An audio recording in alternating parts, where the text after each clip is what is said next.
মহাদেব। আজকে ভেবেছিলাম অনেকগুলো ব্রেকিং নিউজ নিয়ে আজকের প্রতিবেদনটা করব। ভাইপো কালকে সিআইডি কিভাবে রগরানি খেয়েছে, আজকে ইডিতে গেছে, রক্ষা কবচ নেই, অ্যারেস্ট হবে কি হবে না, ভাইপোর পিএ তার বিরুদ্ধে গ্রেপ্তারি পরোয়ানা জারি হয়ে গেছে, Arup Biswas third notice fail করেছে, একটার পর একটা খবর। তার উপরে শুভেন্দু অধিকারী আজকে কলকাতা পুরসভায় এসেছিলেন, সেখানে মমতার বৌদি কাজরি ব্যানার্জি গেছে, গিয়ে শুভেন্দু তো একদম গদগদ হয়ে পড়েছে, রাজনৈতিক নিজের দলটার কথাও সে ভুলে গেছে, ডিগবাজিটা খেলো বলে কিনা এইসব প্রশ্ন হচ্ছে। কিন্তু তার মাঝখানেই একদম বিনা মেঘে বজ্রপাতের মতো একটা ব্রেকিং নিউজ এবিপি আনন্দ ব্রেক করলো। আমি এখনও বিশ্বাস করি এই খবরটি ভুল, এই খবরটি শেষ পর্যন্ত ভুল প্রমাণিত হবে, এবং সেটা যদি প্রমাণিত হয় আমার থেকে খুশি কেউ হবে না। কিন্তু কিন্তু এই খবরে যদি 1%ও সত্যতা থাকে, আজকে আমার একটাই প্রশ্ন, কোথায় গেল রাজনীতির সর্বজ্ঞান সম্পন্ন সেই মানুষগুলো যারা কিছুদিন আগে আমি যে প্রতিবেদন করেছিলাম যে বঙ্গ বিজেপি কি এবার কুরুলেই নিজের পাটা মেরে দিল, বঙ্গ বিজেপির তৃণমূলীকরণ শুরু, সেই দিনকে আমাকে জ্ঞান দিয়েছিল আমি নাকি রাজনীতি কিছু বুঝি না। তারাই সব বুঝে বসে আছেন। তাদের দাবি ছিল যে এই তো মনসুন সেশনটা আসছে জুলাই মাসে, তখন এই যে তৃণমূল ছেড়ে যে কটা 20খানা এমপি এসেছে তাদের ভোটটা নিয়ে নেবে, আর তারপর সব কটাকে একদম ঠান্ডা ঘরে ঢুকিয়ে দেবে, সব কটাকে শায়েস্তা করে দেবে। না না না না, এদের আগামী দিনে বিজেপির টিকিট পাওয়া, বিজেপির সমর্থিত এনডিএ প্রার্থী হয়ে টিকিট পাওয়া এরকম কোনো সম্ভাবনা নেই। আমি কিচ্ছু বুঝি না, সব জেনে তারা বসে আছেন।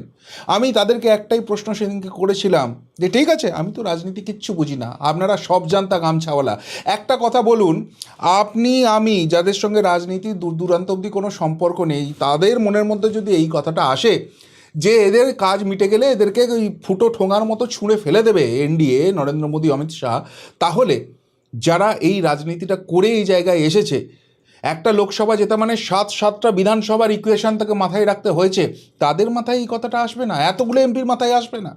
নাকি এমন কিছু হয়ে আছে যে এখনও তো 3টে বছর বাকি আছে, তত দিনে ব্রেন ওয়াশটা এইখানে কমপ্লিট হয়ে যাবে, আর তারপরে এই চোর চিটিংবাজ ফেরেববাজগুলো হয় বিজেপির টিকিটে আর না হলে বিজেপি সমর্থিত এনডিএর টিকিটে দাঁড়াবে? প্রশ্নটা কি খুব ভুল ছিল? এর আজকেই ইঙ্গিত পাওয়া গেল যে কেন্দ্রীয় মন্ত্রিসভায় এবার ঠাঁই পাচ্ছেন সুদীপ বন্দ্যোপাধ্যায়, এবং তার পাশাপাশি আরেকজন, তিনি হচ্ছেন বর্ধমান পূর্বের সাংসদ শর্মিলা সরকার। এই দুটো খবর একদম ব্রেকিং নিউজের মতো এলো, এবং যেটা এবিপি আনন্দের সূত্রে খবরটা শুনে বুঝতে পারলাম যে যেহেতু তারা এখন এনডিএর শরিক হয়ে গেছে এবং এনডিএর বিজেপি বাদ দিয়ে সবথেকে বড় শরিক হয়ে গেছে, সুতরাং এনডিএ তো তাদের নিজেদের শরিককে মন্ত্রিসভায় ঠাঁই দেয়, সেই জন্য এদের তরফ থেকে দুজনকে প্রতিমন্ত্রী করার একটা কথা বলা হয়েছে, এবং সেই দুজনকে প্রতিমন্ত্রী হিসেবে একদিকে সুদীপ বন্দ্যোপাধ্যায় আর আরেকদিকে শর্মিলা সরকারকে বেছে নেওয়া হয়েছে। এখানে বিজেপির কোনো হাত নেই। তারা যে একটা নীতি আদর্শের রাজনীতি করে, তারা যে তাদের যারা জোট সঙ্গী তাদেরকে যে খুব সম্মান দেয়, তারই একটা প্রক্রিয়া এটা। শাক দিয়ে মাছ ঢাকা হচ্ছে। আবারও বলছি যে এই খবর মিথ্যে হোক, এই খবর সত্যি সত্যিই কোনো দিন ঘটেনি এমনটা সামনে আসুক, আমার থেকে খুশি কেউ হবে না, কিন্তু সেই সম্ভাবনা কি দেখা যাচ্ছে? এবিপি আনন্দ যথেষ্ট দায়িত্ব জ্ঞানশীল একটা সংবাদ মাধ্যম, তারা তাদের একটা এডিটোরিয়াল পলিসি আছে, কিন্তু কোনো খবর যখন খবর হিসেবে সামনে নিয়ে আসছে, সেই খবরের বাস্তব ভিত্তি না নিয়ে থাকলে এটা আসবে। এবং প্রশ্ন উঠছে যে যদি এটা ভুয়ো খবর, মিথ্যে খবর হয়ে থাকে, তাহলে এখনও পর্যন্ত সেই সুদীপ বন্দ্যোপাধ্যায়, সেই শর্মিলা সরকারের তরফ থেকে এটা নিয়ে কোনো প্রতিবাদ হয়নি কেন? বঙ্গ বিজেপির তরফ থেকে কোনো প্রতিবাদ হয়নি কেন? কেন্দ্রীয় বিজেপির তরফ থেকে কোনো প্রতিবাদ হয়নি কেন? তাহলে কোথাও গিয়ে কি এই খবরের সত্যতা আছে? প্রশ্ন উঠছে সেখানে। এবার প্রশ্নটা আর একটা জায়গায় রয়েছে। কি প্রশ্ন?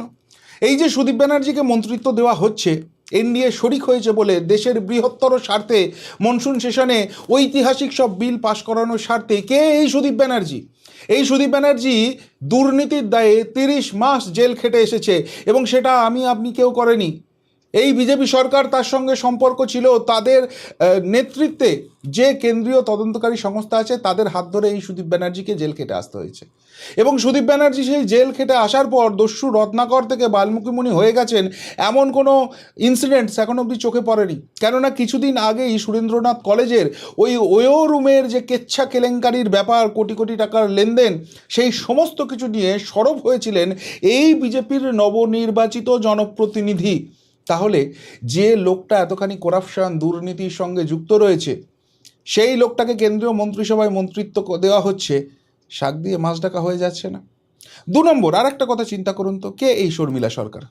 প্রথমবারের জন্য এমপি হয়েছেন, প্রথমবারের জন্য এমপি হয়েই তিনি মন্ত্রিত্ব পেয়ে যাচ্ছেন না? এখনও তার দুর্নীতির খবর সেইভাবে পায়নি, কিন্তু তার যারা ক্লাসমেট আছেন, তার যারা জুনিয়র আছেন, তার যারা সিনিয়র আছেন, এই শর্মিলা দেবী সম্পর্কে অনেক তথ্য দিচ্ছেন, এবং সেগুলো যেহেতু এখনও কনফার্ম ভেরিফাই করা যায়নি, সেগুলো সামনে আনা যাচ্ছে না, সেগুলো আনলে সেটাও খুব একটা রোমাঞ্চকর হবে না। তবে শর্মিলা দেবীর একটা পরিচয়ই যথেষ্ট, যে লোকটা ভালো সে তৃণমূল হতে পারে না, যে তৃণমূল সে ভালো হতে পারে না। এই যুক্তি তো আপনাদের অনেক আগেই দিয়েছে এবং আপনারা তার সঙ্গে সহমত পোষণ করেছেন। তো এই বর্ধমান পূর্বে এবার ক্যান্ডিডেট চেঞ্জ করেছিল 2024-এ, এবং বেছে বেছে এই শর্মিলা সরকারকে দিয়েছিল। কে দিয়েছিল? ভাইপো অভিষেক ব্যানার্জি দিয়েছিল, এবং ভাইপো অভিষেক ব্যানার্জি তাদেরকেই টিকিট দেয় যাদের দিয়ে ভাইপোর এই 25-75-এর ফর্মুলাটা সুন্দরভাবে চলবে। সুতরাং শর্মিলা দেবীর সেই ক্যাপাবিলিটি ছিল না, তারপরও ভাইপো টিকিট দিয়েছে, এটা কি বিশ্বাস করতে হবে? এরা আজকে কেন্দ্রের মন্ত্রী হয়ে যাবে, আর সেটাকে চুপচাপ মুখ বুজে মেনে নিতে হবে দেশের বৃহত্তর স্বার্থে। সেই বৃহত্তর স্বার্থটা কি কেউ এখন অবধি বোঝাতে পারছে না ভালো করে। এবার আর একটা কথার কথা চিন্তা করুন তো, এই জিনিসটা অবশ্য আগেই বোঝা যাচ্ছিল, সেই প্রসঙ্গে যাওয়ার আগে এটা একটু বলে দেওয়া দরকার। সেটা হচ্ছে যে এরকম যে কিছু একটা হবে, এটা আমি আগে থেকেই জানতাম, এবং আজকে সকাল থেকেই সেটা স্পষ্ট হয়ে যাচ্ছিল যখন দেখলাম এই এনডিএ শরিক হয়ে যাওয়ার পর এই সুদীপ ব্যানার্জি, অভিনেতা দেব, এদের সব ওয়াই ক্যাটাগরির, ওয়াই প্লাস ক্যাটাগরির নিরাপত্তা হয়ে গেল। এবং ওই যে ঢপের চপের কি একটা দল আছে এনসিপিআই, যেখানে এরা জয়েন করেছে, কবে তৈরি হলো, কে তৈরি করলো, কিভাবে তৈরি করলো, কেন তৈরি করলো, কেউ কিচ্ছু জানে না, আজ অব্দি নাম শোনেনি, সেখানে জয়েন করেছে। তো তার যে দপ্তর আছে সেখানেও কেন্দ্রীয় নিরাপত্তা সুরক্ষিত করা হচ্ছে। মানুষের যান যায় যাক, এই সব বাটপারগুলোকে বাঁচিয়ে রাখতে হবে, এটাই মেন জায়গা হয়ে যাচ্ছে। সুতরাং এইটা যদি শুরুয়াত হয়, মন্ত্রিত্ব থেকে যাবেই, সেখানে আর কি অসুবিধা আছে? এবার যেটা একটা সবথেকে বড় প্রশ্ন আমার মনের মধ্যে আসছে, আচ্ছা শর্মিলা সরকারকে এরা মন্ত্রিত্ব দিচ্ছে, প্রথমবারের সাংসদ, বিজেপি যে 12টা সাংসদ আছে সেখান থেকে মাত্র 2জন প্রতিমন্ত্রী কেন? এর আগে যখন 2019 সালে 18টা এমপি হয়েছিল, কজন মন্ত্রী হয়েছিল? সবাইকে তো এই হাফ প্যান্টুল মন্ত্রী করে রেখে দেওয়া হয়েছিল। আজ অবধি বাংলা থেকে বিজেপির টিকিটে জেতা কেউ পূর্ণ মন্ত্রিত্ব পেল না কেন? এই প্রশ্নের কেউ জবাব কি দেবে? তাহলে এদেরকে, এদের অভিজ্ঞতা নেই বলে কেন্দ্রীয় মন্ত্রিসভায় আনা যাচ্ছে না, আনলেও এদেরকে প্রতিমন্ত্রী করে রাখা হচ্ছে। আর সেখানে শর্মিলা সরকারের মতো সাংসদ, যে প্রথমবার জিতেছে, এর আগে রাজনীতির সঙ্গে যার কোনো সম্পর্ক ছিল না, তাকে কেন্দ্রীয় মন্ত্রিসভায় ঠাঁই দিতে হচ্ছে কিসের বৃহত্তর স্বার্থ? সুদীপ ব্যানার্জি, যাকে জেল খেটে আসতে হয়েছে 30 মাস, এখনও যার কেচ্ছা কেলেঙ্কারি বেরোচ্ছে, সেই সুদীপ ব্যানার্জিকে মন্ত্রিত্ব দিতে হচ্ছে। শুনছিলাম না বড় বড় ডায়লগ আপনাদের মুখে, যারা ডিফেন্ড করছিলেন এই ব্যাপারটাকে, যে এটা এদের কোনো রকম কোনো নেই, শর্ত নেই। আমি যখন বলেছিলাম এদের 3টে স্পেসিফিক শর্ত আছে: 1, 2029-এ টিকিট কনফার্ম করতে হবে; 2, কেন্দ্রীয় নিরাপত্তার ব্যবস্থা করতে হবে; এবং 3, পদ দিতে হবে, তবে সমর্থন করব। তখন আমাকে খুব খোঁটা দিয়ে জিজ্ঞেস করেছিলেন না, আমি কি মিটিং রুমের ভেতরে ছিলাম? শুনুন মশাই, মিটিং রুমের ভেতরে থাকতে হয় না খবর জোগাড় করতে গেলে। ওই মমতা অভিষেকের বিরুদ্ধে বুক চিতিয়ে লড়েছি, সবার বিরুদ্ধেই লড়ার ক্ষমতা রাখি, আর সেখানেও যখন খবরগুলো জোগাড় করেছি, খবর এসে পৌঁছেছে, সেই সোর্স আছে বলেই করতে পারি, সেই সোর্স আছে বলেই এক্সিট পোলটাকে এক্সাক্ট পোল করতে পারি। সুতরাং ওই পাকামি মার্কা কথা নিজেদের কাছে রেখে দেবেন। আমি মিটিং রুমের মধ্যে ছিলাম, তারপর সেই জন্য খবর দিচ্ছি। বড় বড় বাতেলা, আপনারা সব রাজনীতি বুঝে আছেন, আমি তো কিচ্ছু বুঝি না, ঘাসে মুখ দিয়ে চলি, আর সেই জন্য এই জায়গা থেকে এই জায়গায় এসেছি, নিজের দমে পৌঁছেছি। তো এদেরকে মন্ত্রিত্ব দেওয়া গেল না, আর এদের মন্ত্রী হচ্ছে, খুব ভালো লাগছে। আর যারা এখনও চাটছেন তারা একটা কথা মাথায় রাখুন, এই যাদেরকে চোর, চিটিংবাজ, ফেরেববাজ আপনারা বলেছেন, আপনাদের নেতারা এসে বলেছেন, এবার এরাই আপনাদের নেতা নেত্রী হয়ে আপনাদের মাথায় উঠে নাচবে, আর আপনাদেরকে স্যার স্যার স্যার স্যার করে নমস্কার করে করতে হবে, তাদের জন্যই জিন্দাবাদ জিন্দাবাদ করতে হবে। আর এদেরকে যেরকম ডিম ছুটছে, এদেরকে যেরকম টমেটো ছুটছে, এরা যখন আবার এই রাজ্যে ক্ষমতার পরিবর্তন হবে, আবার ডিগবাজি মারবে, আর সেই ডিম টমেটোটা আপনারা খাবেন। এখনও যদি নিজের ভালো না বুঝতে পারেন, এখন বোঝা শুরু করুন।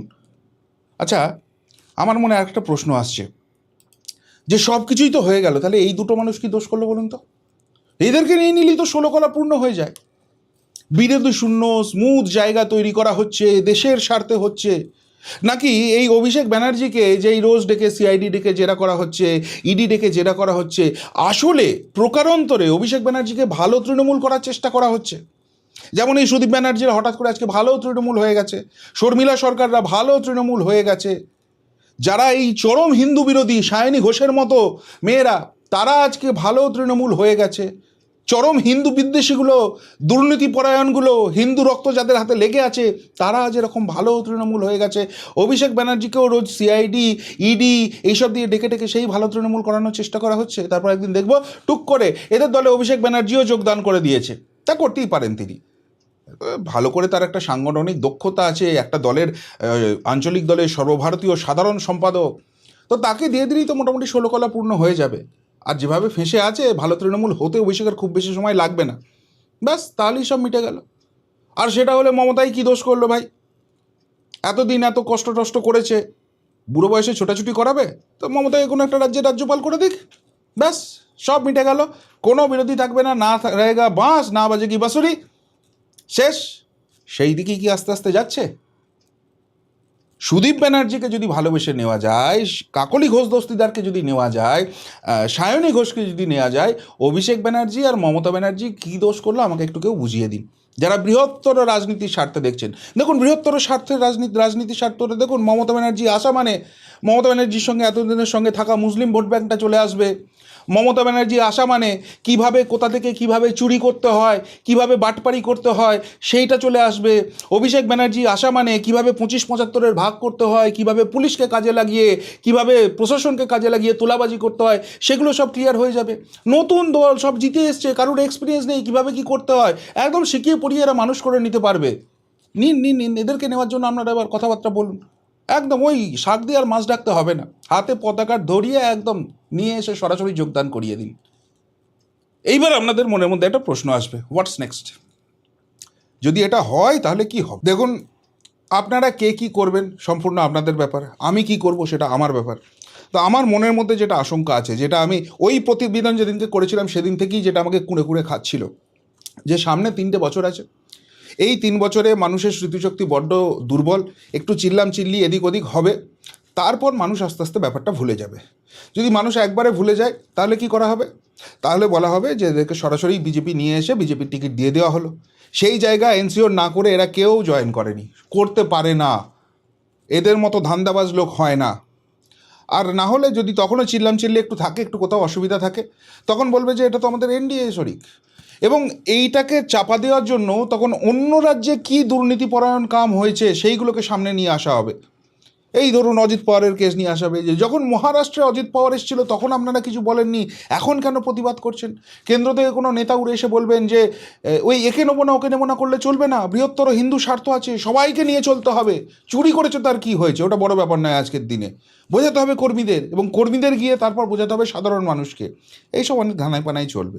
অর্থাৎ আমি যেটা দেখতে পাচ্ছি, এরা ভবিষ্যতে হয় বিজেপির টিকিটে, নাহলে বিজেপি সমর্থিত এনডিএ প্রার্থী হিসেবেই থাকবে ময়দানে, সেটা এনশিওর না করলে হবে না। এইবার তাহলে কি করা যেতে পারে? আমি অন্তত যেটা করব বলে ঠিক করেছি, যে এটা আবারও বলছি যে এই খবরটা ভুয়ো হোক, মিথ্যে হোক, ভুল হোক, আমার থেকে খুশি কেউ হবে না। যেদিনকে এইটা সরকারিভাবে ঘোষণা করা হবে, কেন কেন্দ্রীয় মন্ত্রিসভায় তো এইভাবে ব্রেকিং নিউজ দিয়ে ঘোষণা হয় না, কেন্দ্রীয় মন্ত্রিসভায় এটা গ্যাজেট দিয়ে বা শপথ গ্রহণ দিয়ে এটা হবে, যেদিনকে এটা হবে সেদিনকে আমি প্রতিবাদে সরাসরি রাস্তায় নামব। আশা করব এটা করার পর যদি এরকম কোথাও কোনো আলোচনা হয়ে থাকে, সেই আলোচনা যেন ভণ্ডুল হয়ে যায়, এদেরকে যেন কোনো রকম ইনক্লুশন করা না হয়। আর যদি এটা ভুয়ো খবর হয় সেটাও যেন সামনে নিয়ে আসা হয় যে সংবাদ মাধ্যম এটা ভুয়ো খবর ছড়াচ্ছে, এরকম কোনো কথা হয়নি, এরকম কোনো কিচ্ছু হবে না, কেউ কিছু মন্ত্রিত্ব পাচ্ছে না, সেই জায়গাটাও যেন এনশিওর করা হয়। আর যদি না হয়, যেদিনকে হবে সেদিনকে একদম প্রতিবাদ থাকবে, সেই প্রতিবাদ আমি ওপেনলি জানিয়ে করব। এবার আপনাদের যাদের মনে হবে সেই প্রতিবাদের সঙ্গে গলা মেলানোর দরকার আছে, নিশ্চিতভাবে করবেন, এবং এটাকে স্টপ করাতে হবে। যদি এটা স্টপ হয়ে যায় ওয়েল অ্যান্ড গুড, না হলে ভবিষ্যতে আমি কিন্তু দরজা খোলা রাখছি, আমি রাজনীতির ময়দানে নেমে প্রতিবাদ করব। কেননা বুঝছি যে এইসব সিস্টেমের বিরুদ্ধে লড়তে গেলে হাতে কিছুটা পাওয়ার দরকার, না হলে হয় না। নিঃশর্তভাবে বাইরে থেকে করে চিল্লাম চিল্লি করব, তারপর উপর মহল থেকে চাপ আসবে, চেপে যাও, চেপে গেলে ভালো, নাহলে যেভাবে মমতা অভিষেক করেছে সেভাবেই হয়তো আবার শুরু হবে পুলিশ পাঠিয়ে, ভুয়ো কেস দিয়ে মুখটা বন্ধ করা, মামলায় জর্জরিত করা, জেলে পোড়া, ব্যাঙ্ক অ্যাকাউন্ট ফ্রিজ করা, সেসব আবার হয়তো চলতে পারে। সুতরাং সেইটা যদি করতে হয়, সেটা যদি স্টপ করতে হয়, ও সরাসরি রাজনীতির ময়দানে দরকার আছে।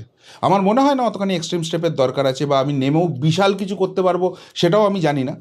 কিন্তু একটা প্রতিবাদ তো কোথাও রেজিস্টার করার দরকার আছে। এই সরকারটা, আমি এখনও বিশ্বাস করি বিজেপি একটা বড় চালিকা শক্তি ছিল এই রাজ্যে পরিবর্তনের জন্য, কিন্তু এটা বিজেপির ভোটে এই সরকারটা তৈরি হয়নি। বহু হিন্দু মানুষের অতৃপ্ত আত্মার উপর ভর করে এই সরকারটা তৈরি হয়েছে। আজকে এই ঘটনা যদি সত্যি হয়, উপর থেকে অভয়ের আত্মা কাঁদছে, পঙ্কজ দত্তের আত্মা কাঁদছে, রাজেশ দের আত্মাগুলো কাঁদছে, যে হিন্দুগুলোকে শহীদ হতে হয়েছে এই এত বড় যুদ্ধটা জেতার জন্য, হিন্দুদের স্বার্থটাকে রক্ষা করার জন্য, তারা কিন্তু আজকে এই সিদ্ধান্তে কাঁদছে, কেউ মেনে নিতে পারছে না। এবং এটা যারা পদে আছেন, যারা দলের মধ্যে আছেন, যাদের কথা ওই পার্টি লাইনে পৌঁছে দেওয়ার মতো জায়গা আছে, তারা সমস্বরে প্রতিবাদে নামুন, তারা সেখানে মেসেজটা পৌঁছে দিন যে এইটা যদি হয় পশ্চিমবঙ্গে কিন্তু একটা প্রচণ্ড খারাপ বার্তা যাচ্ছে, এবং যে সরকারটাকে এত ভালোবেসে মানুষ নিয়ে এসেছে সেই সরকারটাকে কিন্তু মানুষ দূরে ঠেলে দিচ্ছে। সেই সরকারের দল বিজেপি থেকে মানুষ নিজের দূরত্ব বাড়াতে শুরু করেছে, এবং একটা সরকার তৈরি হওয়ার 1 মাসের মধ্যে যদি এই সম্ভাবনা তৈরি হয়, এটা কিন্তু ধীরে ধীরে ফাটলটা বাড়বে এবং একটা সময় এমন জায়গায় চলে যাবে যেটাকে আর সামলানো যাবে না।